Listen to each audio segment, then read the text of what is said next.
The Lord bless you, friends, on this Maundy Thursday, as we encourage one another, at least as Paul writes to the Christians in Ephesus, with psalms, hymns, and spiritual songs, singing and making melody to the Lord with our heart.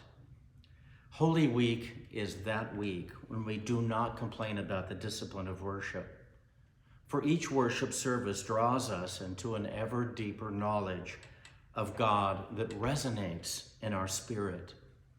So let me encourage you as you seek the Lord, as you walk closely with him, the way of the cross, for it is by his cross that we truly know him who saves us. As I have been meditating on the Lord this week, he has repeatedly brought to me these words, "Father, forgive them, for they know not what they do."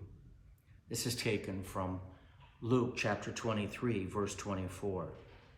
These are Jesus' last words from the cross before he gave up his spirit. Perhaps more than anything Jesus said, these words reveal not only that Jesus is God, but that his humanity had been fully formed by the Spirit's work. So much so that when uttering his last breath, he turned toward others in love. You and I are recipients of this love offering. In this way, Jesus' fullest act of worship was his fullest act of service. This is my prayer as I walk the way of the cross this year, that when given the opportunity, my spiritual inclination will be toward, Father, forgive them. On Easter evening, Jesus uttered another word, receive the Holy Spirit. This is taken from John chapter 20, verse 22. You recall that the disciples were very afraid to be associated with Jesus on that weekend in Jerusalem. What they needed to quell their fear was his life, his breath, and he gave it to them.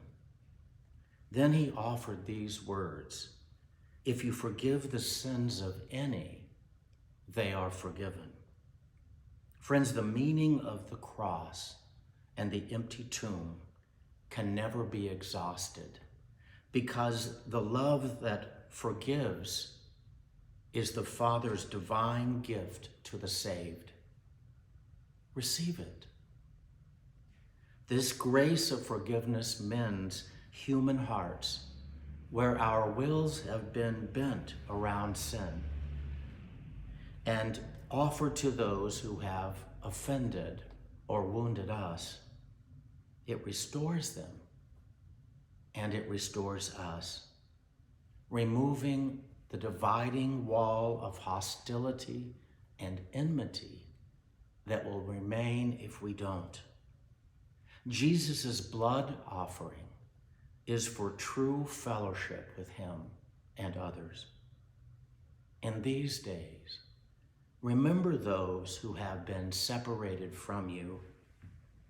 Pray for them. Bundle them up in your heart as you go to the cross. Reach for them as you peer into the empty tomb and forgive them.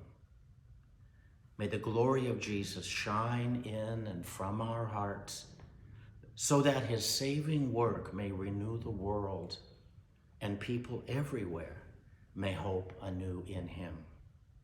A blessed Easter to you.